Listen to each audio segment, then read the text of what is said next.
Good morning, everyone. My name is Vincent Matthews. I'm the superintendent of the San Francisco Unified School District, the greatest school district in the history of humankind. And it is my pleasure to welcome you all here. First and foremost, I'm joined here by our board president, Gabriela Lopez, and it is our pleasure to welcome you. I want to thank Principal Lisa Jovic and the James Denman staff and students for being so welcoming. This morning, it is my pleasure to be here with the governor, with Senator Weiner. As we started this school year, I challenged the staff, the families, the students.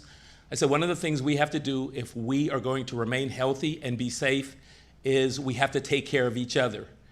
And the ways that we do that, what we need to do is make sure that we are getting vaccinated and that we are wearing masks. This community has responded overwhelmingly. 96% of our staff are vaccinated. 90% of our students throughout San Francisco are vaccinated. And we have 100% mask wearing.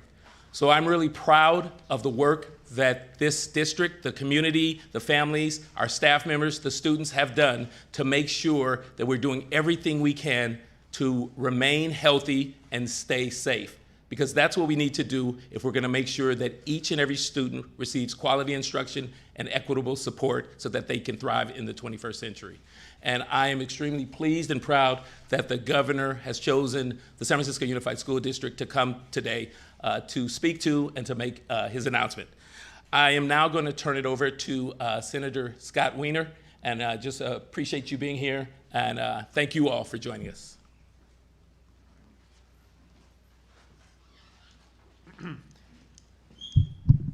Thank you, Superintendent Matthews, and I want to congratulate you and your team and all of the teachers and paraprofessionals and parents and everyone else who got this school district back open, got our kids back in the classroom, and I think you've just done it masterfully, and I want to just congratulate you and your team for doing that.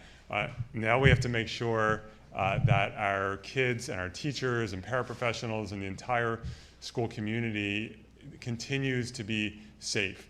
And the way that we do that is by getting everyone vaccinated, by making sure that our teachers and paraprofessionals are vaccinated, by making sure that parents who are coming into the schools are vaccinated, and making sure that our kids are vaccinated.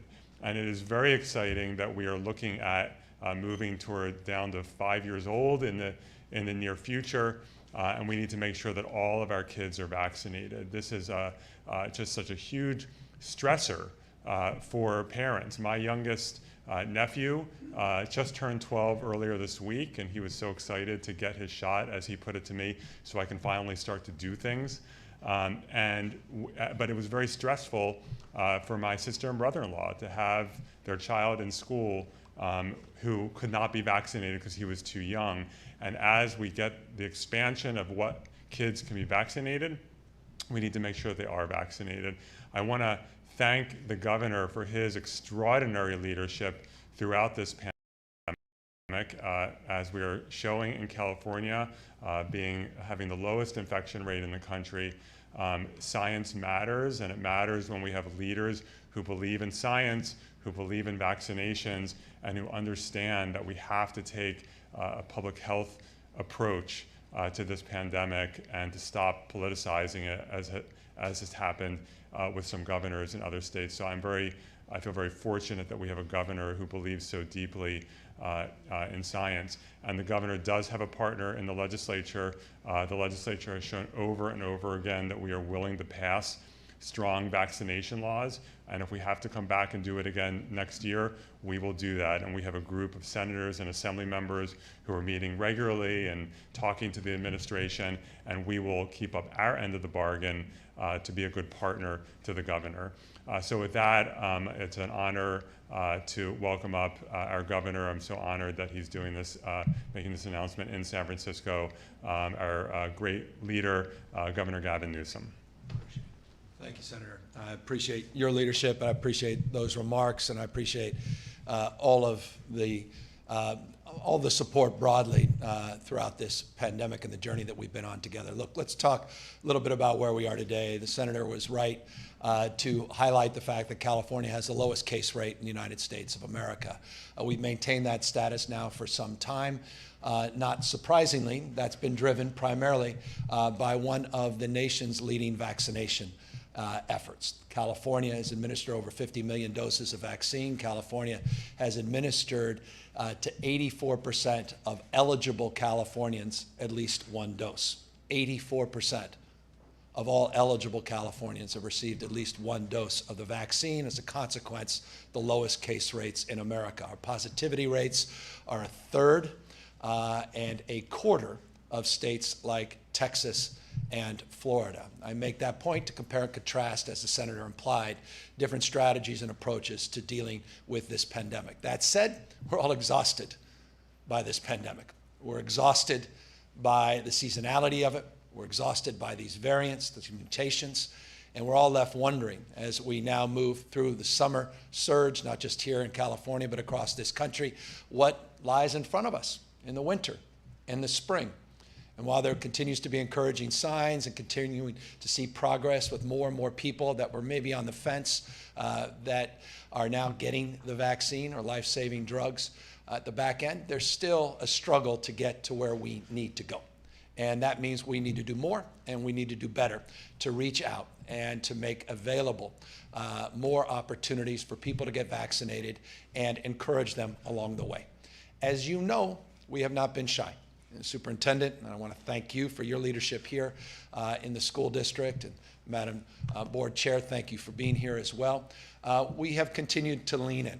California was the first state in the United States to require statewide school mask wearing requirements. We were the first state in America to require all of our staff to either be vaccinated and or get weekly testing. We were the first state to step up at scale and broaden a commitment to zero-cost vaccinations and testing, and to provide an unprecedented amount of resources for PPE and billions of dollars to prepare to safely reopen our schools for in-person instruction. We know there is no substitute for in-person instruction, but we need to do that on a consistent and sustainable basis, not an episodic basis. And what you've seen across this country is that leaders assert the need and desire for the social and emotional benefits of in-person instruction, yet they're not following the science.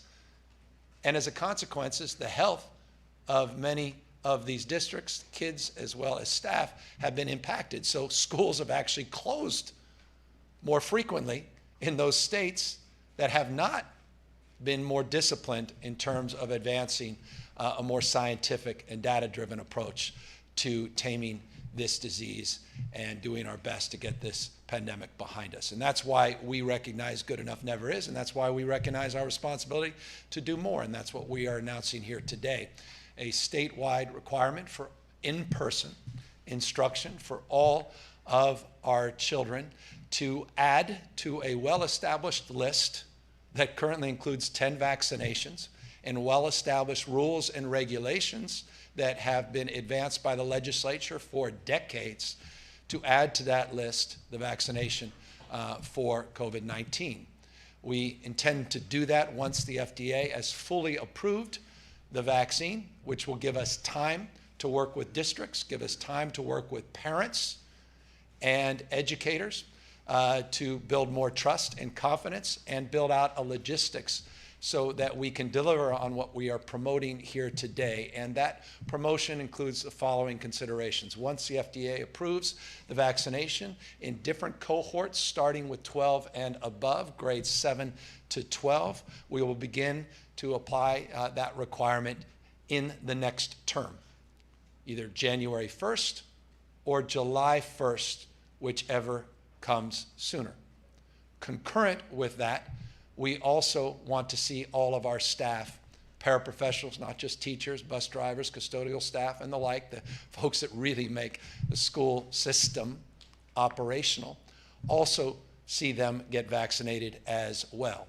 And we will model similarly an FDA approval and work in concert not only to apply and implement in parallel with all of those in grades 7 and 12, but on the basis of the guidelines and the regulations that will be forthcoming from the Biden administration as it relates to all employees, we will consider moving that forward. But in the absence of that directive, we will be requiring staff K through 12 to be vaccinated in that first phase of a two-phase application of this new directive. The second phase of that application is everybody K to 6. Again, that will be months away. Currently, we have in the state of California administered at least one dose to 63.5% of all of our young cohort ages 12 to 17. But we have to do more. Again, 84% of all eligible receive one dose, but for 12 to 17, we're not where we need to be. And so we hope this encourages folks to get vaccinated. We have no trepidation, no hesitancy in encouraging local districts to move forward more expeditiously. And you've seen that in a number of districts in the state of California that have moved forward more quickly with their own mandates and own timelines.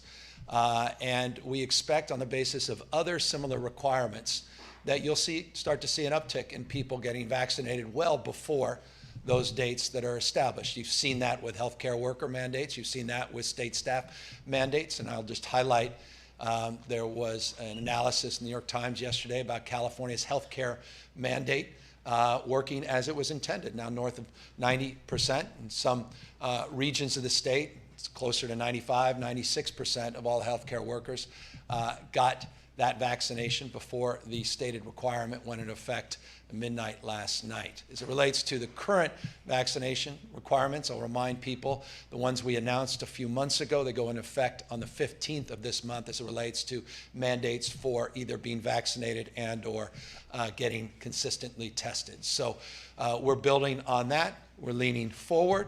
We're anticipating a future with the winter surge that has been the most challenging for this state and states like California in the past.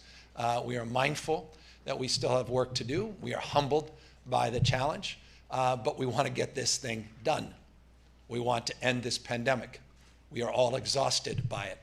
And the purpose of this is to continue to lead in that space. I believe we will be the first state in America to move forward with this mandate and requirement, but I do not believe by any stretch of the imagination we'll be the last state. In fact, I anticipate other states to follow suit as well.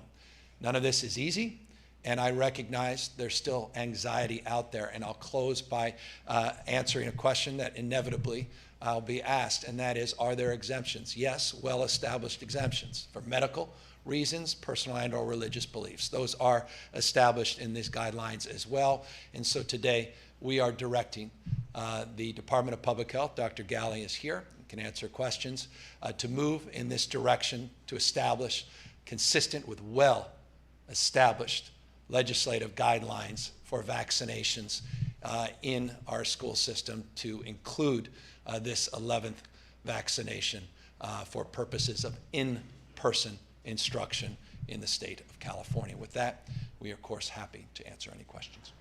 Hi, this is Ron Lin with the Los Angeles Times. You just mentioned, a personal belief exemption will apply because this is, and I understand that this will apply because this is being imposed by regulation instead of legislation. Are you concerned that vaccinations rates won't improve because of this? Second, if you wanted to remove the personal belief exemption, would that require an act of the state legislature, and would you want the state legislature to act? And finally, in terms of timing, with the FDA expected to provide full approval in November, does this mean that this requirement could go into effect as early as January, or more likely would it go to an effect either in the summer or the fall? Thanks. Well, it's the term after the FDA approval, so that determination will be made once the FDA moves, and we can't predict that, so one can speculate. But again, it's the term following the FDA's approval, as early as January 1st. As it relates to the first part of your question, look, we're just putting out the guidelines, putting out the regulations. You heard from Senator Weiner, and he could speak perhaps to this more comprehensively, a willingness not just to work with the executive branch, but the legislature's been leading in this space for many, many years, well before I got into this office. And so that is certainly something that one can anticipate, but I'll work with them to strengthen it, to whichever direction we need to go as we iterate in trying to figure out what's best in terms of advancing our collective goals to keep people healthy and safe and keep them in person in instruction, we will advance. But on the basis of the guidelines today, you're right that personal exemption includes religious and medical and personal beliefs. Good morning. My name is Kate Larson. I'm with ABC7. So given that as of today, because of the healthcare worker vaccine mandate, there are healthcare workers being placed on unpaid leaves of absences. It's possible people will be terminated as soon as October 15th for certain healthcare systems. What do you anticipate being the consequences for school staff or school students who don't get vaccinated and don't have an accommodation? Well, I mean, the same consequences were in place on the basis of all kinds of other rules and regulations that are well established as it relates to requirement for employment. So those are well established procedures and processes. But here's the good news. We have some evidence. San Francisco Unified School District overwhelmingly has succeeded in getting staff across the spectrum vaccinated. Overwhelmingly. I think, Mr. Superintendent, what you said, north of 96%. So I'd like to focus on the positive, not just the negative. We tend to highlight a little bit of the exceptions, and we'll work through those things. But you saw with our health care requirements that California is faring a little bit better than some of the other states. But as challenges present themselves, we'll try to meet those challenges. But I believe that on the basis of requirements that have been in place, and by the way, those includes the private sector. You saw Tyson Foods, 91+%, 99+% of folks at United Airlines. These requirements are working across the country. I think the evidence is rather overwhelming. They're getting people vaccinated. They're actually ending this pandemic. They're getting our economy moving again. They're getting our kids educated. They're making us healthier and safer. And if that's the intention, to keep us healthy and safe and get our economy moving and get our kids back with all the benefits of being in-person instruction, then all I say is let's get this done and let's get others to follow suit. Ali Tadion with EdSource.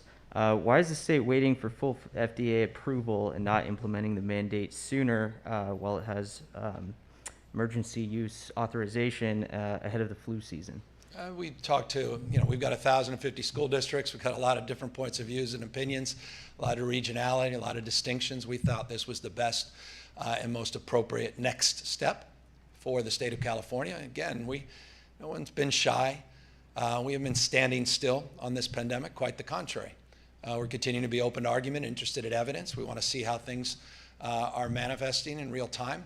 We'll see how things go, but we felt on the basis of the experts that guided this decision and the advisory committees that we have formed formally and those that have been formed informally over the course of the last number of weeks as we've been adjudicating the pros and cons of many different strategies as it relates to the education efforts that we're advancing here today, that full FDA approval was best for the purposes of the announcement today. Jill Tucker from the San Francisco Chronicle.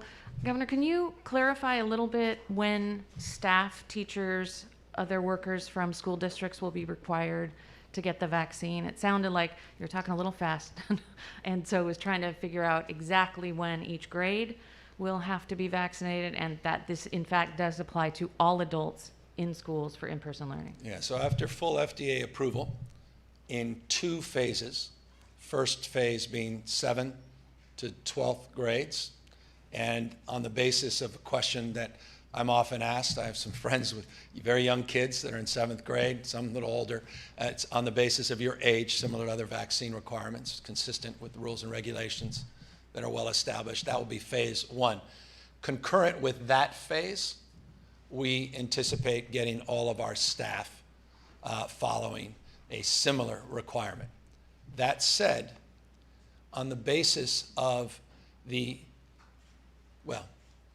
all of us have been waiting for the Biden administration's formal rulemaking as it relates to his federal mandate for employees, private sector employees. We're waiting for that instruction. there's a possibility, is what I was suggesting, that things could happen sooner. But the purposes of what we are putting out through this health order today, it shows that in parallel with that first phase, 7 to 12, second phase upon FDA approval is K to 6. Sorry, real quick follow-up. Do you have to wait for the Biden's rules, or could you just announce requirements for the staff at all schools? We can announce. We're just, again, it's important, and I've said this many times because it needs to be said. We're not, I said it a moment ago as well, no one's standing still here. Our intention is it's universal. Everybody, those that support things like this, people that don't, we want to get this disease behind us. All of us do.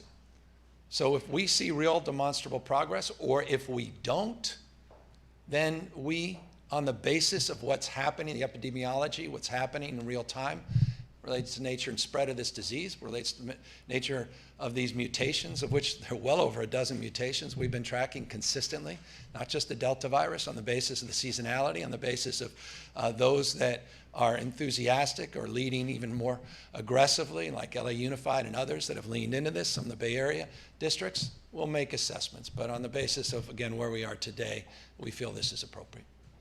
And Governor Greg Lee from KTVU, 2 quick questions. Are you aware of how many students this may affect in each of these groups? And then secondly, you've talked a lot about local control during this pandemic. We've seen a number of districts here in the Bay Area take this step in advance of the state. Can you talk about the calculus or what changed? Well, nothing's changed. We've been consistent from day one, localism. We support local efforts. Compare and contrast to some of these big red states where they actually deny local decision. We actually encourage it, and we've done that across the spectrum throughout this entire pandemic, not just on the issue of vaccines, quite the contrary, on issues of masking, on issues of testing, on issues related to guidelines and rules and regulations, on social distancing, on physical distancing, and the like. We've had a local frame because we recognize in a state that's larger than 21 states combined that one size cannot fit all, with one caveat, and that is baseline expectations. And that's what we're providing here as a baseline expectation, but with the flexibility for these districts to move if they feel that on the nature of this disease and its epidemiology and the nature of their unique characteristics and concerns, that they feel they need to move at a different timeline. We will allow them that flexibility to move more expeditiously, as you've seen many different districts do. So that's the approach we've taken from the beginning of this pandemic. I think it's paid dividends. Again, lowest case rates in America rather consistently now, 4th lowest positivity rates in the country. And for a state as dense as California, a state as large as California, that's progress. Governor Carla Mironicci from Politico. As you make this landmark announcement today with regard to schools, we notice the state superintendent of schools of public instruction is not here with you, Tony Thurmond. He's been the focus of some reports from Politico about an office that is in complete dysfunction and a toxic workplace, many people leaving. Are you concerned about those reports? Do you intend to do anything about that? And are you concerned that the dysfunction in that office could affect your efforts as you tend to address COVID in the schools? Yeah, I'm going to be as transparent as I possibly can. I have been on the road signing bills. I just got back late last night. I was in Southern California. I have not had the opportunity to read the report, but I have had the opportunity of working with the superintendent, and it's been a very good and constructive working relationship, and I look forward to maintaining that relationship for years to come. But I am not privy to the details of those concerns, and I have, again, in the purposes of full transparency, that is on my desk, that information, and that's a subject that I look forward to having, or at least engaging in more conversation with our team and with the superintendent directly. Governor Kathy Novak from KCBS Radio. On COVID vaccines for broader other groups, a federal judge ordered the state to come up with a plan for mandatory COVID vaccines for staff in California prisons. Given the outbreaks we saw in prisons, including San Quentin, would you support a mandate for prison staff? Well, I'm proud of the fact California's made tremendous progress. We haven't been slow to move aggressively. In fact, I'd put up some of our efforts in prison system, CDCR, up against any states in terms of leaning in to getting our prisoners as well as staff vaccinated. 76%, and this is as of yesterday, and forgive me, you caught me where I don't have the benefit of today's numbers, but 76% of all of our inmates have been fully vaccinated, and 99% have been offered the vaccine. We were at 58% fully vaccinated of our staff, and there are a large number of people that have received at least one dose in addition to being fully vaccinated. We've taken it very, very seriously. Today, and this is contemporary information, there are 244 inmates that have tested positive for COVID-19. I want to put that in perspective. There's roughly 100,000 inmates, roughly. 244 have tested positive. I think that gives you a demonstrable sense of our commitment to keep people healthy and safe. We can talk about what happened at San Quentin, the receiver, over a year ago. That created quite a different, that's a different conversation. But on the vaccine front, I think they've made progress, and I appreciate the leadership there for taking it as seriously as they have. Hi, Governor. Ginger Conejero, NBC Bay Area. I've been told that this is the last question. Just a couple key things, Governor. I know you mentioned consequences are still being worked through. Is there an idea when we can expect maybe more of a detailed approach to what happens if people or students do not, don't sign up for the mandate? And also, you mentioned the term following FDA approval. Is there kind of like a certain limit amount of time? I mean, if the FDA approves it, a week before maybe the next term, is there a certain amount of time that families will have to get the students vaccinated? Yeah, look, it will follow the next term. So once the FDA is approved, we can work out that math again as early as January 1st, as late as we believe July 1st, whichever comes first. As it relates to the rules and requirements, they're well established. There's nothing novel about the consequences. Quite the contrary, they're well established. We have, and this is, I think, important. In many ways, it's the most predictable announcement throughout this pandemic, isn't it? Because in so many ways, it's the most familiar conversation. Because every parent has had this conversation since they brought their kids into school, public or private. They have to be vaccinated. There's 10 vaccines: measles, mumps, rubella. I mean, I can go on and on and on. So this is just another vaccine. And there are well-established requirements and consequences, and we are consistent with those. As it relates to staff, accordingly. There are many professions where there's staffing requirements, and then there's consequences that are well-established. So we're establishing with consistency those rules and regulations. Again, the one caveat was the, I thought, insightful question around the issue of personal beliefs, which came to the fore last year in the legislature, and that's a subsequent legislative conversation. But for the purposes of this announcement, we include that. So this is, again, familiar from my humble perspective. Maybe it's because I have 4 kids, so it's a very familiar conversation. And I think the consequences and outcomes, again, we have real evidence, and I'm confident that we're going to see real progress with the momentum that is already established in the state to get more people vaccinated, and the momentum that I hope this will continue to keep pace. So with that, let me just again thank Mr. Superintendent. Thank you for the privilege of having me back here in my old home district. Mr.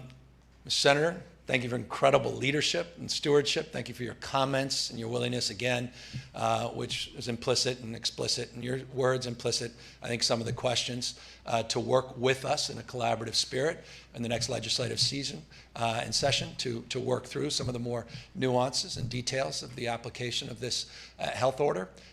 But I'm grateful that we're here today. I'm grateful to be in a district that has gotten things done and is getting things done as it relates to keeping their kids safe and in person without the fear of outbreaks as a consequence of putting a lid because of these vaccines and their vaccination efforts. So it seems appropriate we are here in San Francisco. And I'm looking forward to applying this requirement, and look forward to working with districts all up and down the state and parents all up and down the state over the course of the next few months as the FDA moves towards final approval. Thank you all very, very much.